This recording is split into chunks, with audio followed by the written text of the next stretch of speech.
Me dig up me stinking rocket launcher and in the air this was the helicopter. Jetzt bekommt ihr noch ein Spezial von uns zu sehen, zur Verfügung gestellt von Hanf und Hanf, wie schon im ersten Teil. Und ja, wir vom Blunt TV hoffen, dass ihr ganz viel lernt.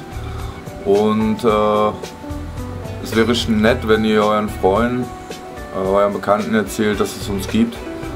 Und dass ihr ein bisschen Werbung für uns macht, und wir suchen immer noch aktive Leute, die Lust haben, auch in anderen Ländern, Bundesländern aufklärende Videos zu drehen und sich vielleicht mit uns zusammenzutun. Ja? Okay, bis dann. Viel Spaß dabei. Ciao. Ja, wir werden jetzt vom Chef persönlich in den Mutterraum geleitet und können euch mit viel Glück auch gleich mal zeigen, wie das funktioniert und wie das hier vor sich geht. Folgt uns. Auch ein fleißiger Mitarbeiter. So, Schuhe putzen.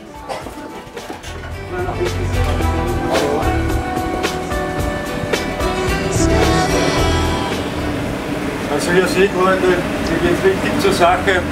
Ein wunderschöner Mutterraum. Hier sind natürlich die einzelnen Raumluftverbesserer. Diese Luft hier drin ist unbeschreiblich angenehm. Kann man richtig schön durchatmen.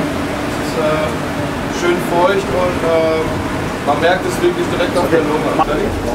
So, wir sind jetzt mal im Hauptraum hier und hier stehen eigentlich die großen Muttis. Kommt mal mit.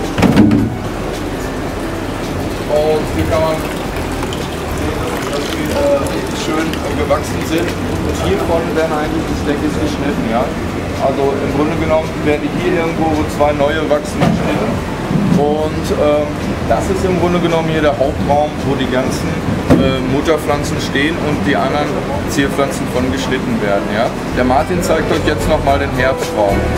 Jetzt gehen wir weiter in den Herbstraum.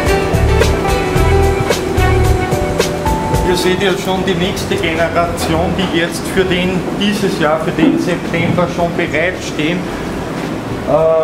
Das ist seine nächste Generation, die ihr jetzt eben großzieht. Ihr seht, hier ist alles mit Ventilatoren, Raumluft, Befeuchtung. Hier ist alles wirklich 100% professionell gemacht. Wunderschöne Pflanzen eben. Und ja, wie gesagt, das ist die nächste Generation. Wir haben natürlich die kleinen einzelnen Stecklinge produziert, die sogenannten Ableger. Und das machen wir hier weiter. Hier geht es auch schon richtig chillig zu, weil dann können wir noch richtig Liebe dazu haben. Wir werden uns selber ein Steak geben. Wir hoffen, dass die Kamera hier nicht beschlägt, weil wir haben hier eine ziemlich hohe Luftfeuchtigkeit. Und das ist hier unser Baby-Experte. Was machst du hier genau? Jetzt gerade sortieren wir die ganzen Sorten aus. Die sind nach 8 bis 10 Tagen gewurzelt. Sind in den sogenannten Trails drinnen. Ja. Kommen sie am ersten Tag, nachdem sie eingesetzt worden sind, hinein. Jeden Tag aufmachen, bewegen, besprühen, wieder zumachen. Das heißt, wir brauchen also eine ziemlich hohe Luftfeuchtigkeit. Genau, ja, so Minimum 80, also zwischen 60 und 80 soll es schon sein. Stehen die hier so im Dunkeln? Nein, die bekommen die ganze Zeit Licht. Das Wichtig ist nur, dass zwischen 26 und 28 Grad warm ist, Luftfeuchtigkeit muss passen und Licht ist egal dementsprechend. Sie bekommen schon Kaltlicht, aber das war es. Wie lange halten die Babys sich bei euch ungefähr auf? Ja, hier drinnen eben zwischen 8 bis 10 Tage und dann werden sie rausgeschickt zum Umtopfen in die größeren Würfel oder sie werden als kleiner gewertet. Also jede Menge Arbeit. Ja, das auf jeden Fall. Jeden Tag aufmachen, zumachen, eine Menge an der Seite. Danke dir recht schön. Gerne. Also wir sehen hier fleißig die Mitarbeiter schon mal beim Schneiden der Pflanzen, die sogenannten Stecklinge eben erzeugen. Wenn du mal ganz kurz, der Kollege hier ist relativ flink und gut in seiner Arbeit. Er macht das einfach nur mit einem sehr scharfen Messer, zack, bei der Astgabel schneidet er schräg ab und sucht sich ja, eben die Astgabelungen heraus und schneidet das untere weg und steckt das erstmal in ein Wasserkrötchen. Ja? Dieses Krötchen werden wir jetzt dem Chef bringen, der wird die weiterverarbeiten. Hier bitte schön. Ich übernehme mal die Stecklinge. Das Wasser hat folgenden Sinn.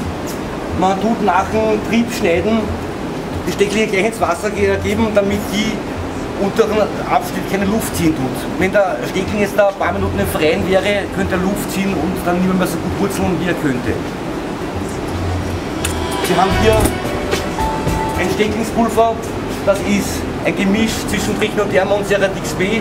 Man könnte auch Tonix nehmen, was besser ist, weiß ich nicht, weil das ist gleich gut, aber wir arbeiten immer mit Pulver. Bevor wir den Stegling ins Pulver eintauchen, müssen wir den Stegling gleich verletzen. Das heißt, der erste Hauch von Haut kommt runter, aber nur ganz wenig, nicht einmal ein halbes Zehntel, das ist im minimalen Bereich, nur damit das Pulver besser halten tut. Dann wird es leicht abgestaubt, es muss nicht zu viel drauf sein und dann kommt das Ganze in Würfel rein.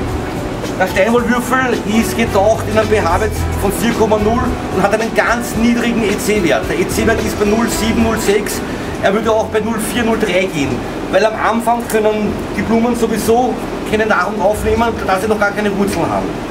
Sondern da geht es nur darum, dass sie richtig feucht sind. Der Würfel darf nicht zu trocken und nicht zu nass sein, eher so, dass man ihn nicht mehr auswinden kann.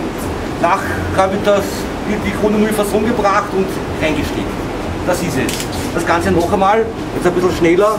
Man geht her, schaut einen geraden Ringstil zu haben, leicht abschälen, rein, Würfel ausdrücken, damit kein Wasser mehr durchkommt, reinstecken, leicht reindrehen. Es muss so halten, dass der Würfel nicht verschiebt, oder man muss es selber halten. Die Krone ist hier schön, die kann ich im Ganzen lassen. Wäre sie zu groß, würde ich es ein bisschen abschneiden, damit es am Drehen mehr Platz hat. Das war's. Babylon come a lot, that fire me a chant. Yes, I'm a ganja planter.